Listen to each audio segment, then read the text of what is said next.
नमस्कार मैत्रिणींनो, संगीता क्रिएशन्समध्ये तुमचं मनपूर्वक स्वागत आहे. सर्वांना श्री स्वामी समर्थ. तर आजच्या व्हिडिओमध्ये आपण पाहणार आहोत चौकोनी गळ्यावरती ब्लाऊज डिझाईन बनवण्याची अगदी सोपी पद्धत.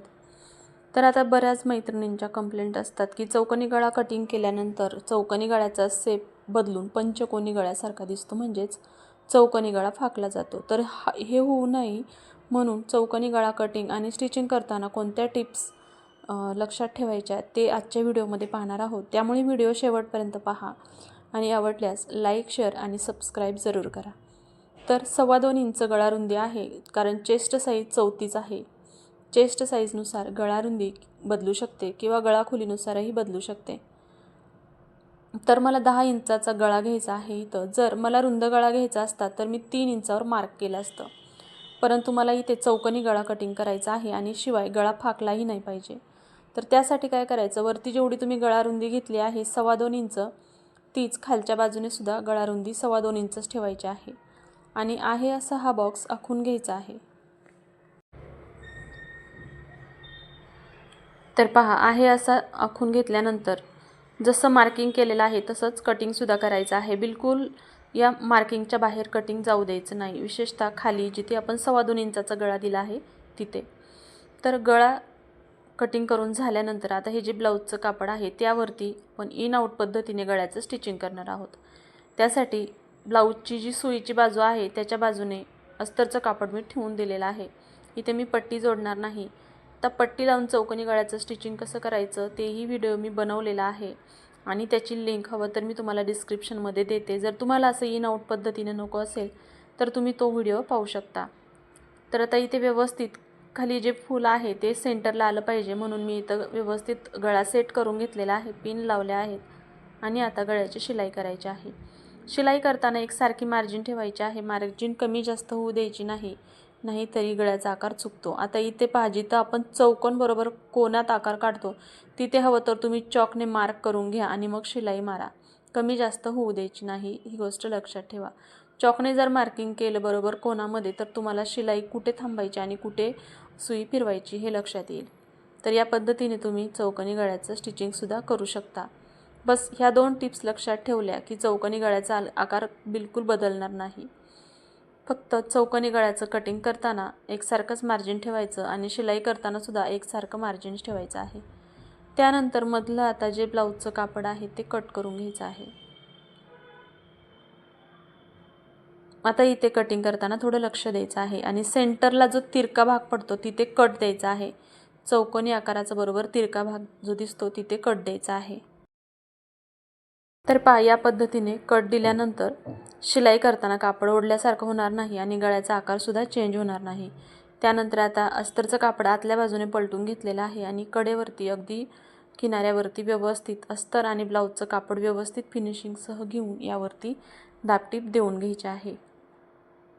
आता जिथे चौकोनी आकार जिथे कॉर्नर आहे त्या कॉर्नरला थोडंसं कापड इथे खेचून ठेवायचं आहे मेन ब्लाऊजचं, त्यांनी कापड गोळा झाल्यासारखं वाटत नाही. तर इथे तुम्ही पहा, या पद्धतीने थोडंसं कापड या पद्धतीने खेचायचं आहे, त्यामुळे कापड प्लेन बसलं जातं आणि आकारसुद्धा चेंज होत नाही.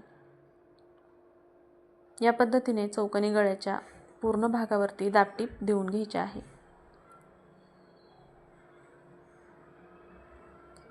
आता इथे आपण पट्टी जोडताना चौकोनी आकार देऊन मग पट्टी जोडतो, पण इथे इन आउट पद्धतीने फक्त या 3 टिप्स लक्षात ठेवल्या तर चौकोनी गळ्याचा आकार बिलकुल बदलणार नाही.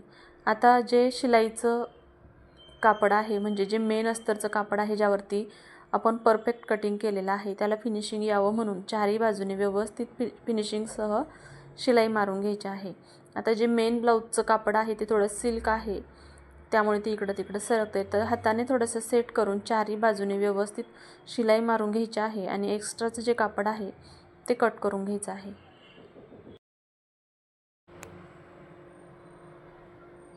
तर पहा, या पद्धतीने पूर्ण अस्तरचं कटिंग आणि अगदी फिनिशिंग देऊन झालेली आहे. त्यानंतर इथे आपण रेग्युलर ब्लाऊजला जसं टक्स घालतो त्या पद्धतीने टक्स टाकायचे आहेत. शिलाई मार्जिन सोडून ब्लाऊजचा सेंटर पार्ट काढायचा आहे. 3.5 इंच उंचीचे असे दोन्ही बाजूने मी टक्स घेतलेले आहेत आणि हे टक्स मारून घ्यायचे आहेत. त्यानंतर कमरपट्टीसाठी 1.25 इंच रुंद आणि कमरेची लेंथ आहे एवढी लांब पट्टी घ्यायची आहे. तर ही पट्टी एका बाजूने अर्धा इंच मार्जिन घेऊन दुमडून घ्यायची आहे. त्यानंतर ही पट्टी कमरेच्या ब्लाऊजचा जो भाग आहे तिथे ठेवायची आहे सुईच्या बाजूने, म्हणजे उलटी बाजू जी आहे ती वरच्या बाजूने येईल या पद्धतीने पट्टी ठेवून 1/4 इंच मार्जिन घेऊन शिलाई मारायची आहे. त्यानंतर ही पट्टी बाहेरच्या बाजूने फोल्ड करून ब्लाऊजचं कापड पट्टीच्या बाजूकडे घेऊन त्यावरती दाबटीप द्यायची आहे. त्यानंतर ही पट्टी पूर्ण आतमध्ये फोल्ड करून इथे 5 नंबरची शिलाई मारून घ्यायची आहे. या पद्धतीने ब्लाऊज तयार झालेला आहे. त्यानंतर आता इथे मी ब्लाऊजला मॅचिंग अशी लेस हे जे ब्लाऊज आहे ह्याला लेस वर्क आहे, म्हणजेच जो वर्क आहे त्याच वर्कची लेस मी इथे यूज केलेली आहे, कारण गळ्याला असं प्रॉपर वर्क नव्हतं, त्यामुळे गळ्यालाही छान लुक येतो या लेसमुळे. तर आता त्यानंतर इथे मी दोन्ही बाजूने लेसच्या शिलाई मारून घेते, म्हणजेच ही दोन्ही बाजूने शिलाई मारल्यानंतर ब्लाऊज घातल्यानंतर जी लेस असते ती उचकल्यासारखी वाटत नाही. त्यानंतर इथे सुंदर आपण 2 छोटेसे लटकन बनवून घेऊया. त्यासाठी 4 इंच लांब 4 इंच रुंद असे 2 तुकडे घेऊन गोल सर्कलमध्ये कट केलेले आहे. नंतर हा सर्कलमध्ये कट करायचा आहे. गोल जी बाजू आहे त्या बाजूकडेने शिलाई मारून घेऊन ही पलटून घ्यायची आहे. त्यानंतर ह्याच्या सेंटरला नॉट ठेवून इथे या पद्धतीने शिलाई मारून घ्यायची आहे. तर सुंदर गोल आकारात लटकन तयार होतं. या पद्धतीने दोन्ही लटकन बनवून घेतलेले आहे. आता नॉडला सेंटरला कट दिला आहे. आता नॉड किती घेतली तर टोटल 1 मीटर नॉड आहे. दोन्ही बाजूला अर्धा मीटर येईल. त्यानंतर नॉड जोडताना वरच्या बाजूने म्हणजे गळ्याच्या बाजूकडून खाली 3 इंचावर जोडायचे आहे, म्हणजेच अर्धा इंच सिलाईमध्ये जातं शोल्डर जोडताना आणि बरोबर 3 इंचावरती ही नॉड जोडली जाते. तर या पद्धतीने सुंदर असं चौकोनी गळा ब्लाऊज डिझाईन तयार झालेले आहे. तर तुम्हाला ही ब्लाऊज डिझाईन आवडली असेल तर व्हिडिओला लाईक करा, शेअर करा आणि चॅनलवरती नवीन असताल तर चॅनलला सबस्क्राईब नक्की करा.